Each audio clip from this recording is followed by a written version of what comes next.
My name is Walter Milton. I'm 81 years old. I live in a modest brick house on the east edge of Colorado Springs, a home my late wife and I bought when we were still young, still hopeful, still full of plans. For 47 years, this house heard the sounds of children running through the hallways, the clatter of Sunday breakfast, the whispers of late-night talks between two people who built a life from nothing but mutual respect and loyalty. Now it's mostly quiet. The silence inside these walls is not peaceful but thick, heavy like a woolen blanket in summer. I speak out loud sometimes just to hear a voice. Since my wife Miriam passed 5 years ago, suddenly, from a heart attack, time has shifted in strange ways. The days blur together. Mornings start with the creaking of my knees and the shrill whistle of the kettle. I still make breakfast the way she liked it. Over-easy eggs, black coffee, one slice of toast, buttered while hot. I do it out of habit, not appetite. Most of it ends up in the trash. The rituals remain because they remind me I'm still tethered to something real, something human. I'm not completely alone, not in the strictest sense. I have 2 children. Eric, my son, who's 49 and works in tech out of Boulder. My daughter Karen, 52, who stayed closer to home but rarely stops by unless there's a reason. They both have families of their own, mortgages, aging cars, vacations to save for, therapy sessions to schedule for their teenagers. I get it. Life is expensive. Still, there's a particular sting to the way the phone never rings unless it's my dentist or the pharmacy reminding me to refill my prescriptions. I leave voicemails for them sometimes, just simple ones. Hey, it's Dad. Hope everything's okay. Usually I hear back a week later, if at all. My world has become narrow. I go for walks in the neighborhood, slow, deliberate strolls with my cane tapping rhythmically on the sidewalk. The cashier at the corner store knows me by name. Her name's Julia, and she always puts my milk in double bags. The other day she asked if I had plans for Thanksgiving, and I told her, half joking, yes, I'll be dining with my microwave. She laughed in that polite way young people do when they don't know what else to say to someone who looks like they've seen too much life. People assume I must be lonely. Sometimes I am, but more often I'm just untethered. Not sad, not bitter, just disconnected from the flow of things. I spend my afternoons rereading old books, going through Miriam's letters, organizing the garage, though there's nothing left to organize. I've become a creature of routine. Tuesday is laundry, Wednesday is bills, Thursday is vacuuming. The rhythm keeps me sane. It was about 6 months ago that I first started thinking about my estate again, not because anything felt urgent, but because I wanted to do it right. I'd had a basic will since the late 90s, but life changes. People change. Miriam and I had once talked about leaving equal parts to the kids, maybe setting aside something for the grandkids' college funds. But in the years since her passing, I started to see things differently. It's not that I don't love Eric and Karen. I do in that deep, immutable way parents do. But I've watched them become strangers in front of me, people I don't fully recognize. They don't need my money. What they need is a reminder that nothing is guaranteed, least of all inheritance. What really lit the fire under me, though, was an offhand comment Karen made during a rare lunch visit. She was fiddling with her phone while I poured coffee, and I mentioned I'd seen a lawyer the week before to ask about revising my will. Her head snapped up like I'd said something scandalous. Are you sure that's necessary, Dad? I mean, at your age. No offense, but you do forget things sometimes. I didn't answer her right away. I just looked at her, at the way she stared at me like I was a fragile package she hadn't ordered but didn't want to throw out either. That look stuck with me long after she left. I'd forgotten to take the trash out that week, yes. I'd left the oven on once last month. That doesn't make me crazy. That makes me 81. Still, the seed was planted. I started noticing things.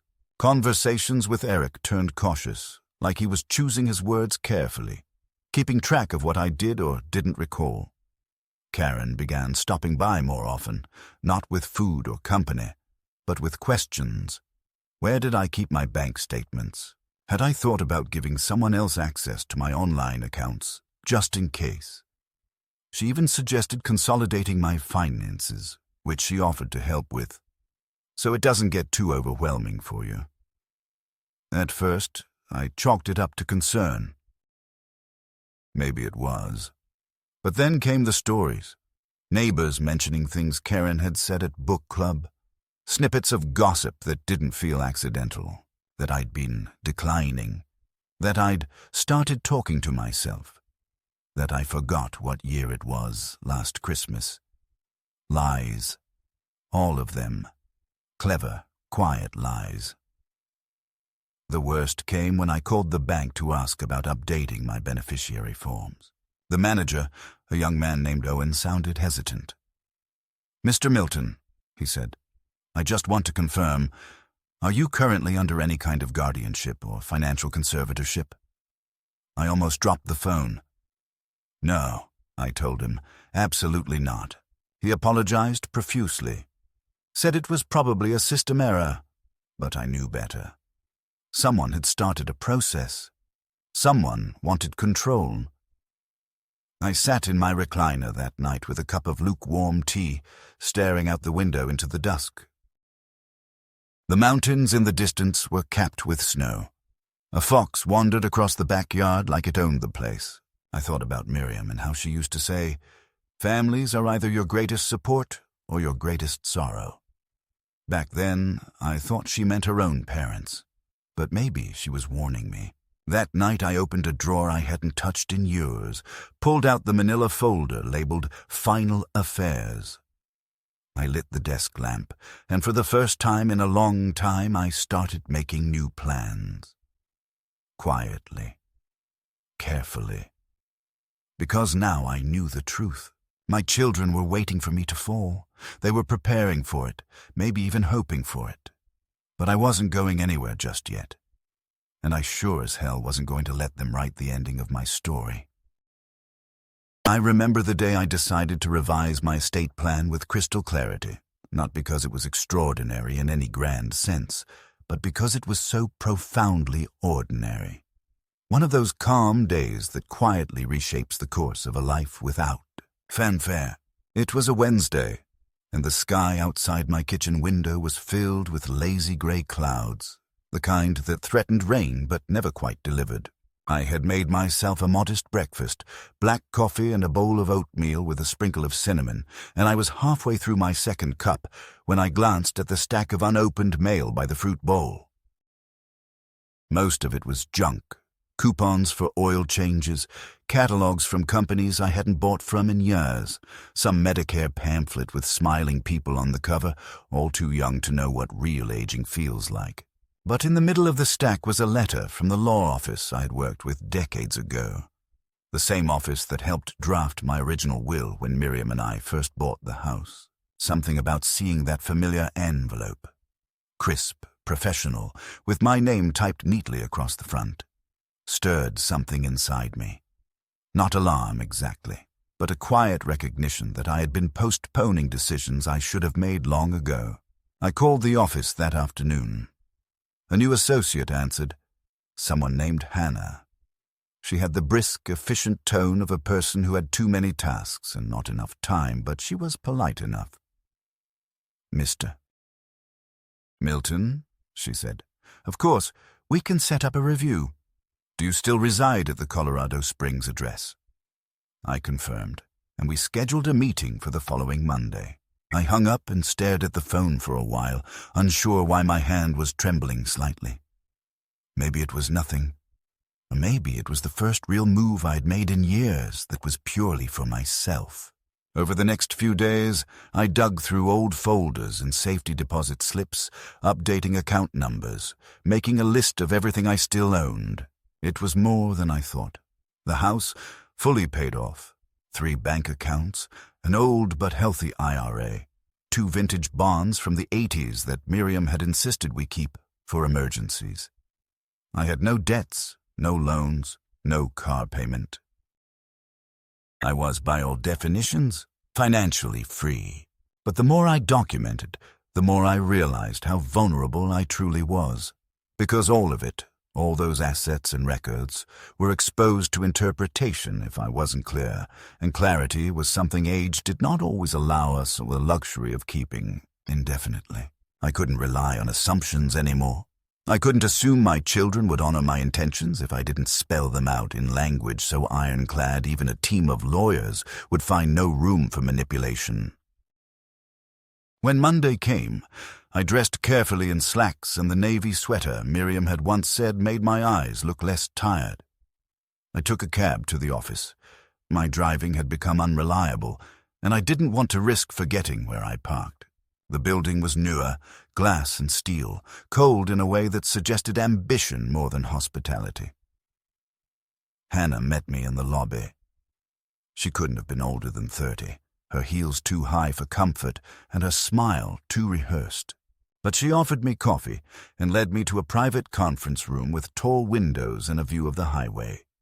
We spent nearly 2 hours going through everything. I told her I wanted to revise the will, to establish a living trust, to ensure that if anything happened to me, I wouldn't be funneled into some nursing home by a committee of relatives claiming to act in my best interest. She nodded professionally and took notes, but I could sense her discomfort growing with every clause I requested, especially the one about appointing a non-family trustee.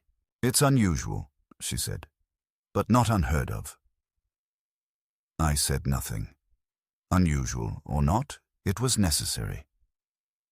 By the time I returned home, I felt lighter, like I had finally locked the door to a room where danger had been waiting, breathing quietly in the dark.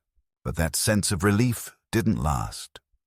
It was only a few days later that the whispers started. Not from strangers, but from the very people who should have been by my side. Karen came by unannounced one afternoon, a rare and jarring event in itself. She brought banana bread, still warm in foil, and wore that expression, part concern, part calculation, that I had come to recognize too well. "Dad," she said, "Eric told me you were making some legal changes." "About the will?" I nodded cautiously. "Just updating a few things," I said, but her brow furrowed and she sat down across from me like she was preparing for an interrogation. "I just want to make sure you're thinking clearly about all this," she began, her tone soft but insistent. "I mean, these things can be confusing and sometimes people take advantage of the elderly." I laughed, not with humor but with disbelief. "Who's taking advantage of me, Karen?" I asked. She blinked, surprised. "No one. I'm just saying. Maybe we should be involved in the process. Maybe we should come with you next time to make sure everything's, fair." Fair. The word landed like a stone in my chest. I looked at her face and suddenly saw not my daughter but a woman rehearsing a legal position. Her eyes didn't blink in sympathy. They were scanning, assessing.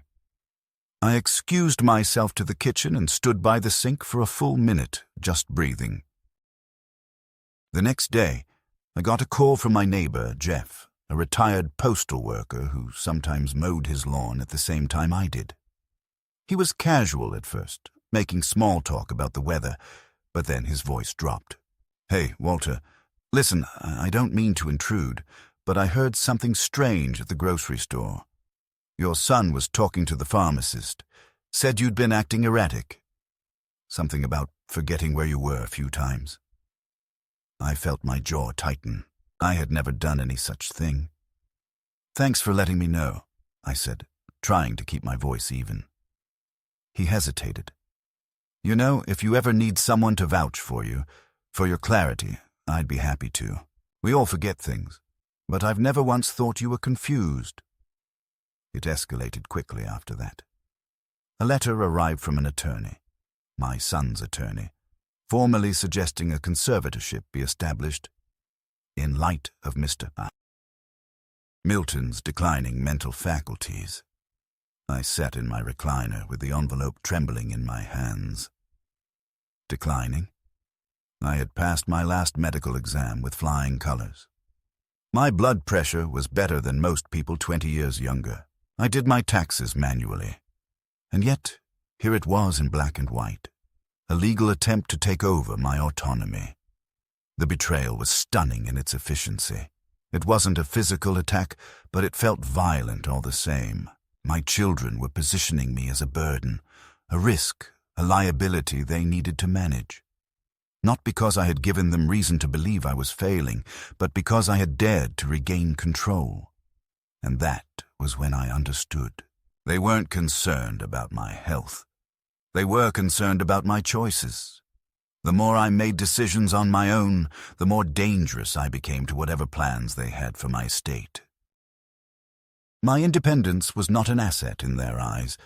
It was an obstacle. I went to the mirror in the bathroom and looked at myself for a long time. The man staring back was old, yes. But he was not confused. He was not lost. He was not finished. I straightened my shoulders, walked back to my desk, and picked up the phone. It was time to call a different kind of lawyer. The war had begun. The first time I realized just how far Eric and Karen were willing to go was a cold Friday morning in late February, the kind of day where the sky hovers low and gray, as if pressing down on your thoughts. I had gone to the front yard to refill the bird feeder, something I did religiously every week since Miriam passed. She had adored birds, especially finches and robins, and I found a strange comfort in watching them flutter in and out of the tree by the porch, as if she was still speaking to me through their wings.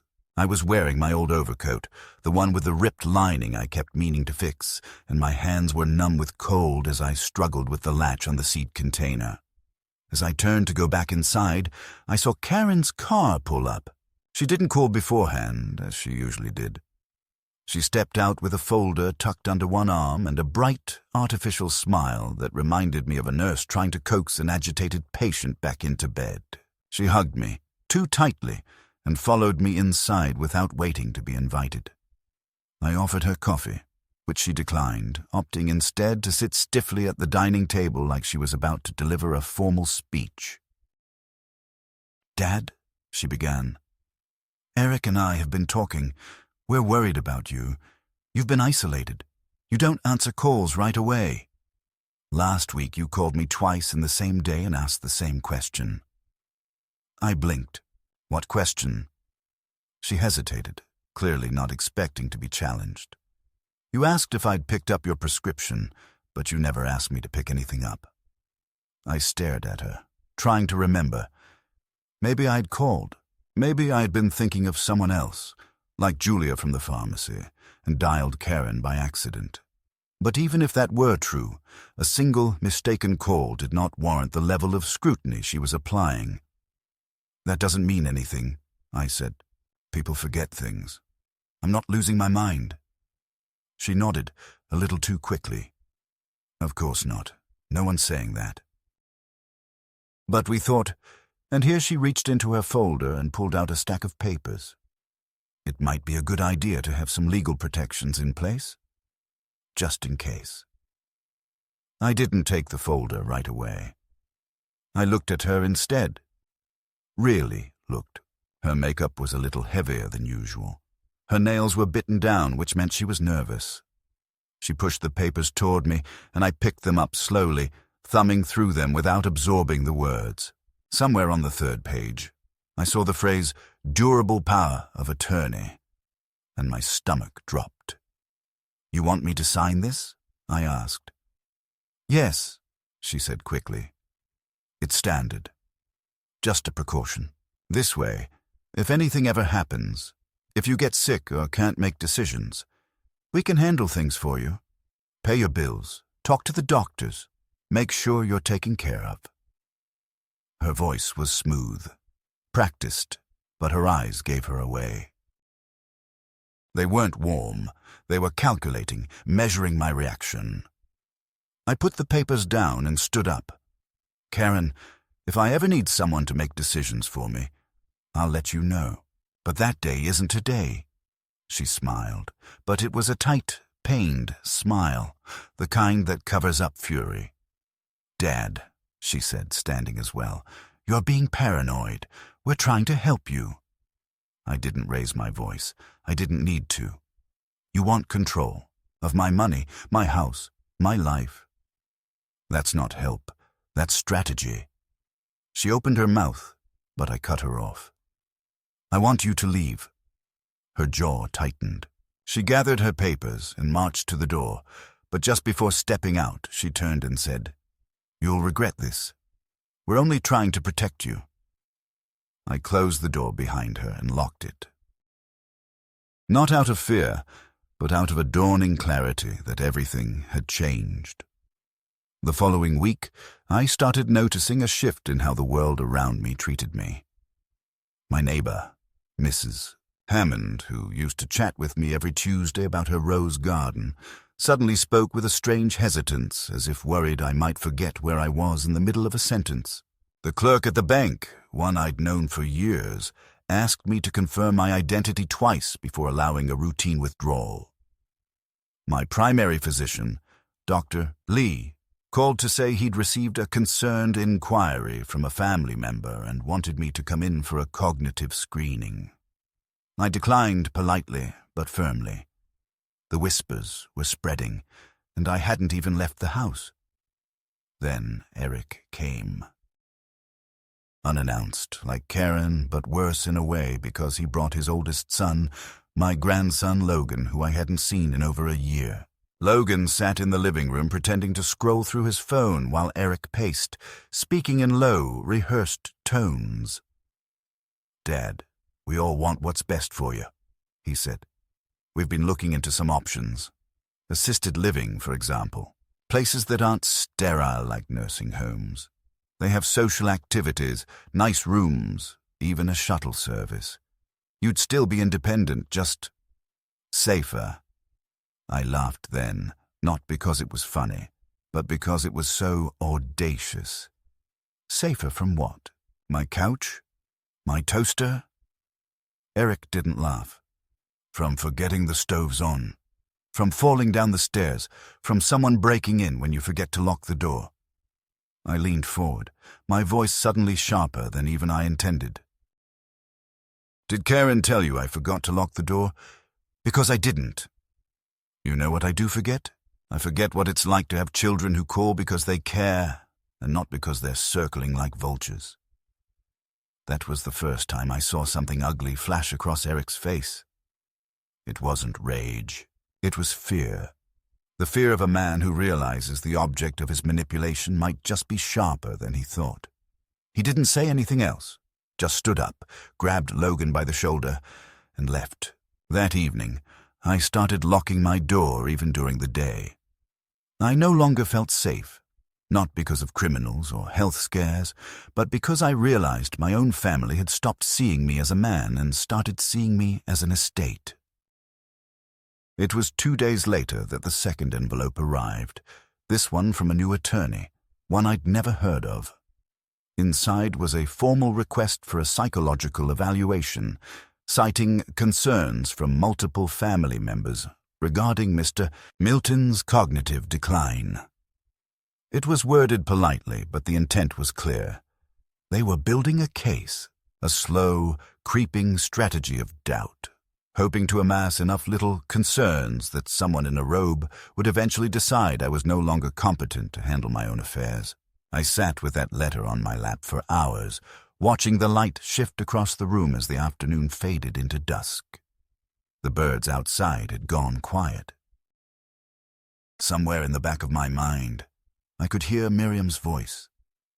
"If they want a war, make sure they regret it." She'd never raised her voice, but when she said things like that, you listened. That night, I didn't sleep. I stayed up researching elder law. I called Hannah in the morning and asked her to expedite the formation of the trust. I contacted a private medical firm and scheduled an independent neurological evaluation. I reached out to a retired colleague from my school district days, Tom Watkins, a lawyer who now did estate defense cases part-time. I told him everything. He was quiet for a while, then said, "They're making a move. You better be ready to make one too." And I was. Because this wasn't just about money anymore. It was about dignity, and I wasn't going to let them take mine without a fight. I don't know if there's a specific moment when a man realizes his children no longer see him as a person, but as a liability. But for me, that realization came on a drizzling Tuesday afternoon in March, when I made the mistake of stopping by the county clerk's office to get a certified copy of my birth certificate. I needed it for the trust paperwork Hannah's team was finalizing, and I didn't think twice about doing it in person. It was a small errand, something I'd done countless times over the years. But this time, the clerk, an older man I vaguely recognized from city council meetings long ago, took an unusually long time verifying my ID. He squinted at my license, looked back at me, then lowered his voice and asked, "Do you have someone with you, Mr. Milton?" I blinked. "No. Why would I?" He hesitated. "Oh, nothing, just some people prefer to bring family when handling this sort of thing." I nodded slowly, thanked him for the certificate, and left the building in silence. But something about the way he looked at me lingered all the way home. That same patronizing caution I'd seen on Karen's face, on Eric's, on the pharmacist's. It was spreading. Later that evening, while sorting through some of Miriam's old records, I came across a photo I hadn't seen in years. It was from Thanksgiving, maybe 12 years ago. All of us were there. Me, Miriam, Eric, Karen, their spouses, and the grandkids. We were sitting around the table laughing. I was holding a carving knife, pretending to deliver a speech, and everyone was smiling, even Karen, who rarely smiled for pictures. I stared at that image for what felt like hours, trying to understand how we had gone from that moment to this abyss between us. What had changed? Had it always been there, hidden under politeness and habit, or had I simply outlived my usefulness to them? The next day, I received a letter by certified mail. Inside was a formal petition filed in court, requesting emergency conservatorship over my finances and healthcare decisions. The plaintiffs were Eric and Karen. The allegations were vague but loaded. Signs of cognitive deterioration, incidents of confusion, potential financial mismanagement, refusal to accept help from family. Attached were 2 affidavits, one from a neighbor I barely spoke to anymore, claiming I had asked her the same question twice in the same week, and one from Eric's friend, some internist from Denver, claiming he had concerns based on second-hand reports. There were no actual medical records, no diagnoses, just suggestion, repetition, and implication. I felt the room spin around me. This wasn't just talk anymore. This was action. My own children were taking me to court to declare me legally unfit. And for what? For checking my own mail, for asking questions, for choosing a different trustee than the one they had clearly expected to be named. My hands trembled as I folded the documents and placed them in a drawer. I could feel the tremor in my chest. Not fear, exactly, but a kind of grief I hadn't felt since Miriam died. The betrayal was so intimate, so cruel in its calculation, that it drained something vital from me in that moment. But it didn't destroy me. Instead, it clarified everything. I called Tom Watkins the next morning and asked him to come over. He brought coffee, like he always did, and sat with me in the den while I laid everything out. "They're not just trying to control the money," I said. "They're trying to erase me from my own life." He didn't argue. He just listened, nodded, then pulled a thick legal pad from his briefcase and began making notes. "We'll need affidavits," he said.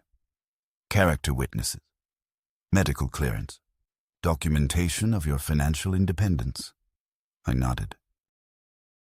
I had already scheduled the cognitive evaluation, and I asked Julia from the pharmacy, Jeff from next door, and even Pastor Harold from the Methodist Church to write letters confirming my lucidity and independence. Each agreed without hesitation. I may not have been surrounded by family, but I wasn't alone.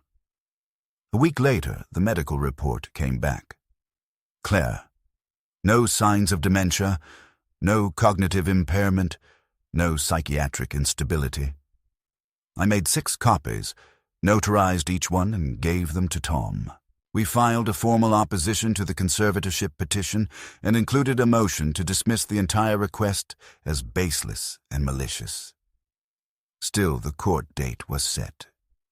April 14th. The day everything would be laid bare.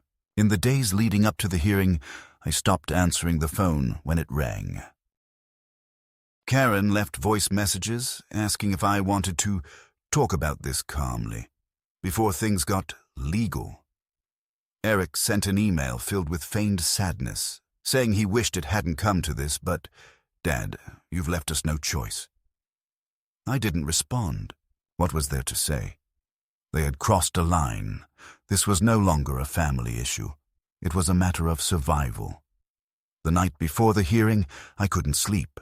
I sat in the kitchen under the soft hum of the refrigerator, reading through my own medical file, tracing the careful handwriting of Dr. Abrams, the neurologist who had conducted my evaluation.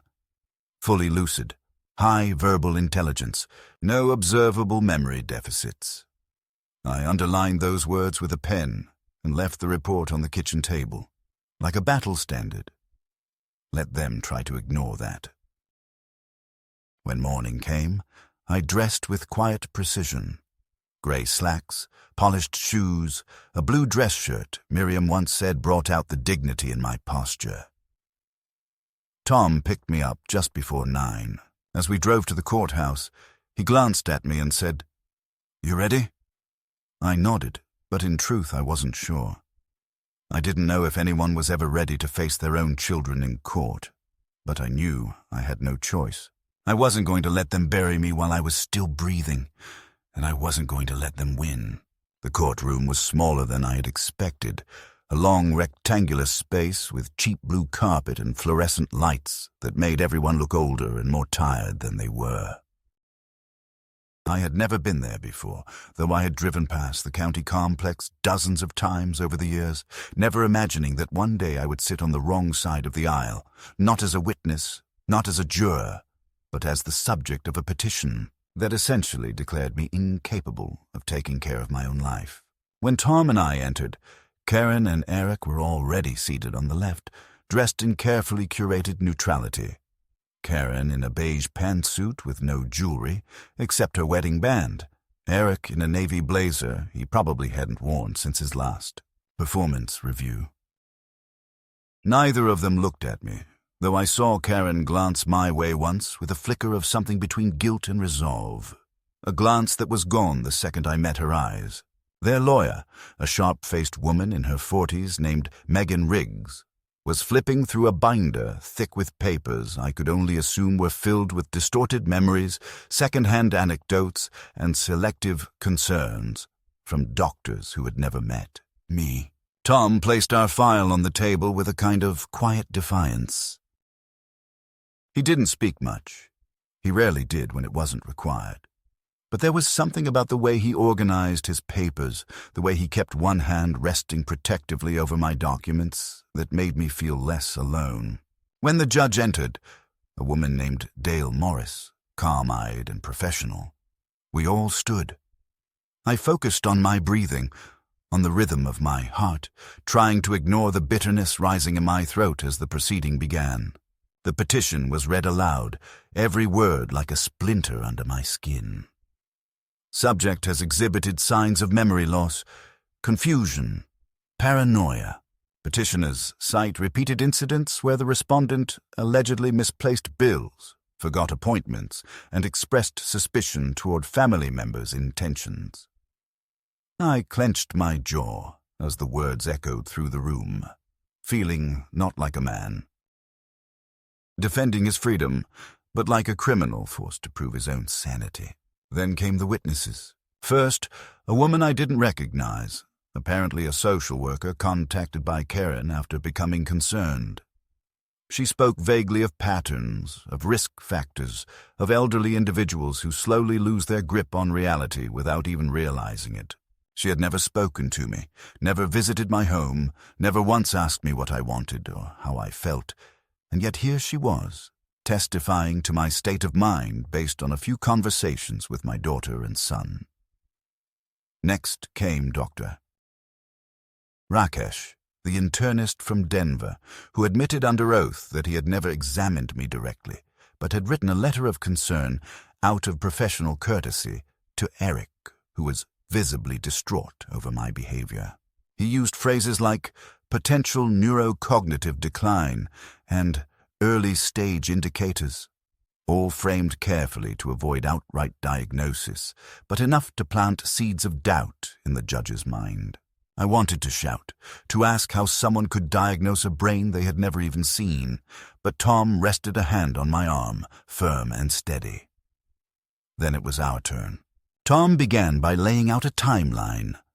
My clear medical record, my documented financial independence, the recent formation of a trust, the notarized letters from my neighbors and my pharmacist confirming my lucidity. He submitted the full report from Dr. Abrams, the neurologist, who had performed a complete cognitive assessment 2 weeks prior and found no signs of dementia, Alzheimer's, or any form of psychiatric disturbance. Then he brought in Pastor Harold, who testified that I had recently delivered a guest lecture at the senior center, recalling events from history with clarity and wit. Finally, Tom asked permission to play a short video. It was taken on my laptop 2 nights before the hearing, a simple recording of me reading a passage from Steinbeck's The Grapes of Wrath, then speaking, clearly and unscripted, about what the novel had meant to Miriam and me when we read it during our courtship. I watched the video play on the screen, saw myself speaking plainly and calmly, without notes, quoting lines from memory, pausing to smile at a thought that had made me laugh. When the video ended, the courtroom was silent. Judge Morris looked at me directly. "Mr. Milton, would you like to make a statement?" I stood. My knees ached and my spine creaked, but my voice did not shake. "Your Honor," I said, "I may be 81 years old, but I am not lost. I may forget where I put my glasses, or whether I took my vitamins this morning, but I do not forget who I am. I know my name. I know my history. I know the difference between someone helping me and someone trying to take what is mine. I spent my life serving others, as a teacher, as a principal, as a husband, and as a father. And now my children want to take away the last thing I have left. My dignity. Not because I'm incapable, but because I dared to make decisions without their permission. If that's what being old means in this country now, then we are in more trouble than I thought." I sat down. The judge thanked everyone and said she would issue a ruling within 7 days. As we exited the courtroom, Karen brushed past me without a word. Eric paused for a moment, opened his mouth, then closed it again and followed her. I stood in the parking lot staring at their retreating backs, wondering if there was anything left to salvage. But the next morning answered that question definitively. I received an alert from the bank. There had been an attempt to transfer $25,000 from one of my accounts to a new account in Eric's name. The request had been flagged and declined due to inconsistencies in authorization. I called the bank immediately, and they confirmed that someone had logged in using my online credentials I had only ever written down in a notebook stored in my desk at home. Someone had been in my house. I checked the back door. No signs of a break-in. But when I looked at the drawer where I kept the notebook, I saw that it had been neatly closed but slightly askew, not flush the way I always left it. I checked the bedroom, the bathroom, the study. Nothing was missing, nothing obvious, but I knew. Someone had come while I was out, found the notebook, taken what they needed, and left without a trace. It could only have been one of them. Maybe Karen still had a key. Maybe she had copied one years ago, back when visits were still warm and untainted. Or maybe Eric had picked the lock. It didn't matter how, it mattered that it happened. I changed every password. I closed the vulnerable accounts. I bought a new safe, installed new locks, and arranged for a neighbor's son to install a motion sensor camera above my front door. Then I called Tom and told him it was time to stop reacting and start moving forward. We filed a police report, not because I expected the authorities to do much, but because it created a record. Then we initiated a full financial audit and moved the bulk of my liquid assets into the trust, stripping my personal accounts of anything tempting.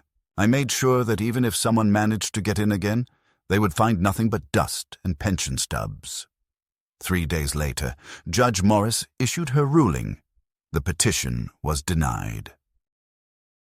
In her written decision, she cited lack of credible evidence, conflicting testimony, and a pattern of behavior from the petitioners that suggested ulterior motives. She ordered that no further legal actions be taken without direct medical evidence and that all previous affidavits be removed from my file.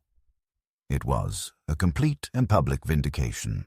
The courthouse posted the ruling online, and I printed it out and framed it, placing it next to Miriam's picture on the mantel. Not out of vanity, but as a reminder that I had not imagined any of it, that I had stood my ground, and that I had won. But even victory left its bruises. The day after the ruling, Karen showed up at my door. She was alone, without her usual composure, wearing no makeup, her hair pulled back in a tight bun that revealed how tired she looked. I opened the door but didn't invite her in. She asked if we could talk. I told her she had 2 minutes. She said they had panicked, that Eric had convinced her this was the only way to protect me, that things had spiraled. I said nothing. She asked if I would consider rebuilding trust. I told her I didn't even know who she was anymore. She cried, real tears, or what she thought were real. But I felt nothing. Not anger, not pity. Just distance, and then I closed the door, gently but firmly. That night, I sat alone on the porch and thought about what came next. I had been forced to defend my sanity, my freedom, and my very identity in a courtroom. My own children had tried to erase me from the decisions that shaped my future, and yet here I was, still standing, still lucid, still mine. But something inside me had shifted, and what came next wouldn't be about defense. It would be about control. My control. There's something liberating about losing the last illusion that your family will ever truly come back to you. It's not a joyful feeling. Not a relief exactly, but more like the deep exhale of a man who has finally stopped knocking on a locked door. After the court's ruling, after the passwords were changed and the locks replaced and the trust secured beyond interference, I expected Karen and Eric to disappear, to shrink away from the battlefield they themselves had created. Instead, they adapted. They began a new campaign, less overt, more psychological. I received notes in the mail, unsigned but clearly from Karen, written in a gentle, almost infantilizing tone. We're sorry you felt we overstepped. We love you very much. Please don't isolate yourself. You need people around you at your age. And then a second note, with similar language but less patience. It's not healthy to cut your children out. Don't let your pride rob you of the time we still have left. It would have been touching if it hadn't come weeks after trying to have me declared legally incompetent. I threw both letters in the fireplace without opening the third one that arrived. But I wasn't finished. Vindication alone wasn't enough. The trust protected my assets from external hands. Yes, but my children still walked the streets of this city with the confidence that they had only made a mistake, not a betrayal. They still dined with friends and told their story in a different light. A concerned daughter, a dutiful son, a confused old man lashing out from paranoia. Their social circles likely nodded sympathetically, offered condolences for the strain of elder care, and shifted their pity in the wrong direction. I wasn't interested in revenge. Not in the dramatic sense. But I was interested in balance. I was interested in truth becoming visible, undeniable, etched in places they couldn't erase. It started with the house. 8 years ago, I'd given Eric and Karen the down payment on their shared property. Karen had just finalized her divorce. Eric had been laid off temporarily, and they needed a fresh start for the grandkids, who were still in middle school back then. I gave them the money not as a gift, but as an investment. My name was on the title, and I retained a 1/3 ownership of the property, something they agreed to at the time and then promptly chose to forget. I hadn't stepped foot inside that house in nearly 5 years, and when I'd asked about it after Miriam died, they told me it wasn't set up for guests and that I would be more comfortable in my own space. I believed them. I accepted their excuses. I sat in my quiet house and believed that somehow, someday, they would open that door to me again. But now, that property was no longer a symbol of reconciliation. It was leverage.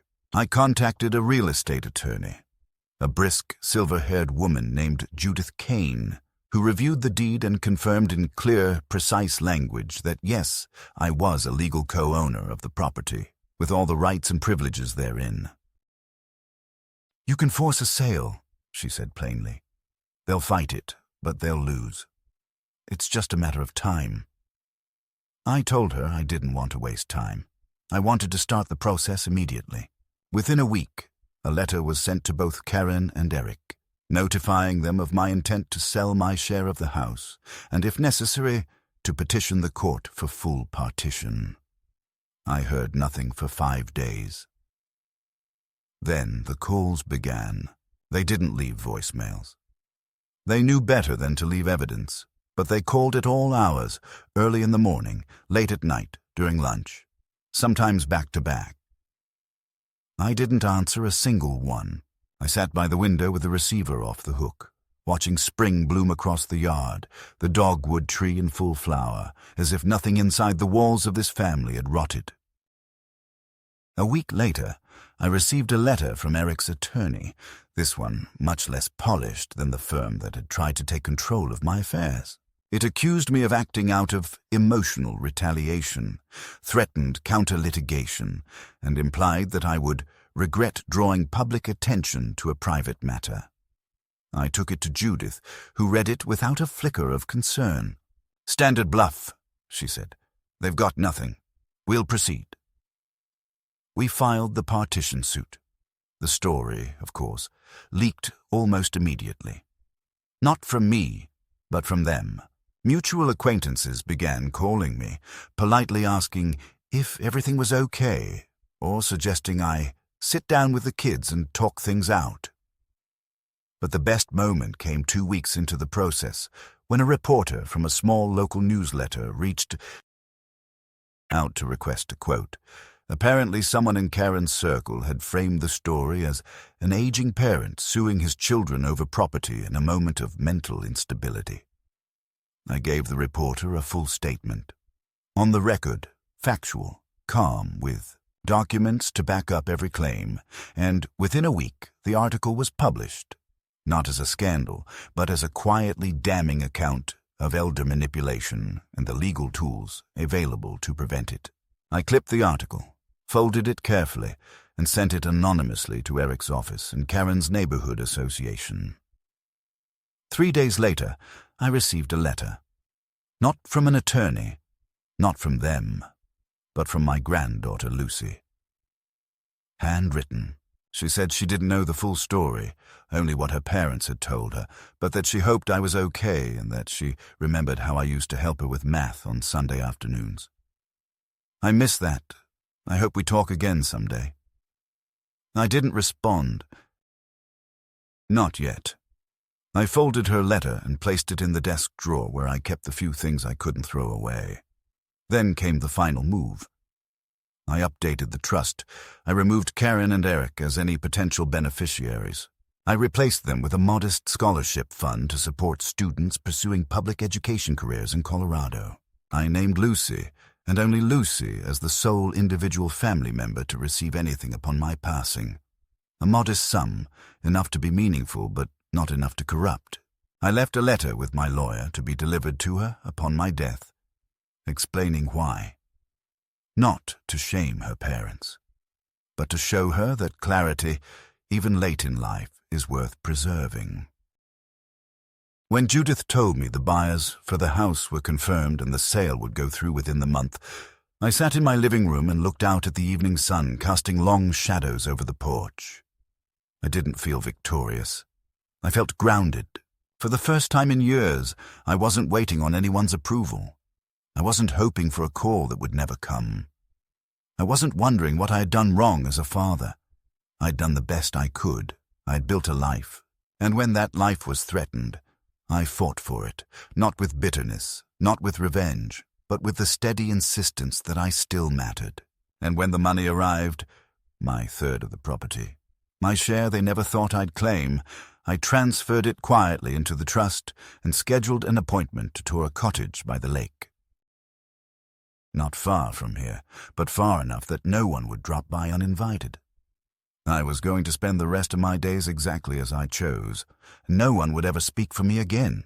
The house by the lake wasn't grand, but it was mine in a way the family home had ceased to be long ago. A single-story cottage with cedar siding, a screened-in porch, and a view of the water that changed color with every hour of the day. I signed the papers 2 weeks after the property sale was finalized and moved in quietly, taking with me only what I needed. My books, my records, the desk Miriam had written her letters at, and one box filled with photos, not all of them happy, but all of them real. I didn't tell anyone I was leaving town. There was no farewell party, no announcement. I left a forwarding address with the post office and nothing else. The silence was intentional, a punctuation mark, a quiet statement that I was no longer available to play the role of the vulnerable elder in their staged family drama. No more unexpected visits, no more suspicious offers of help, no more pretending we could fix what they had deliberately shattered. The days here pass slowly and without friction. I wake with the sun now, not because I have to, but because I want to watch how the lake holds the light in the early hours, how it reflects the sky back without resistance. I cook simple meals, walk the wooded trails near the property, read long chapters without interruption. I've even started journaling again, something I haven't done since Miriam's passing. It began as a way to track my thoughts, to reassure myself that I was still mentally sharp. But now it's become something else, evidence not for a court, but for myself. Proof that I am still entirely and stubbornly alive. Lucy wrote again. Her first letter had been tentative, uncertain, but the second one carried more clarity. She said she understood now that things weren't what they seemed, that she had begun to question why no one in the family talked openly about what had happened. She asked if she could visit sometime. I haven't answered yet, not because I don't want to see her, but because I need to be sure. She's not her parents, but she was raised by them, shaped by them, and trust isn't something I can offer easily anymore. Still, I kept her letter. Still, I read it twice. I don't know if Eric and Karen ever truly believed I would follow through, if they thought I'd lose steam or break under pressure or simply fade away like so many elders who are gently erased from their own narratives. They underestimated the fact that I had nothing left to lose. Not because I was defeated, but because I had already grieved what we once were. Grief, I've learned, is a kind of armor. Once you've walked through it, you stop fearing the absence of what used to be. I don't fear their silence. I don't fear their judgment. I don't even fear dying alone. Not really. I've lived through worse than solitude. I've lived through betrayal. I've lived through the collapse of family myths I spent decades upholding. What's left is honest. What's left is mine. Some days I think about what would have happened if I hadn't updated my will, hadn't fought back, hadn't listened to that quiet voice in the back of my mind telling me that something was wrong. It chills me to think how easily I could have been placed in some facility, visited twice a year, my accounts drained under the guise of management, my memories dismissed as irrelevant stories from a confused old man. That almost became my legacy. Almost, but not quite. Now my name is clean, my decisions stand, the trust is solid, and the truth, however quietly, has made its way through the cracks. I know people talk. I know some see me as bitter, others as brave. It doesn't matter. I didn't do this for admiration. I did it for dignity. Every evening I sit by the window and write a few lines in my journal, then place the pen down beside Miriam's picture. I say goodnight to her out loud. It's not madness. It's ritual. A way of anchoring myself in a life that has been weathered but not lost. Let them say what they want. Let them explain it however they need to. I'm still here. And no one speaks for me but me.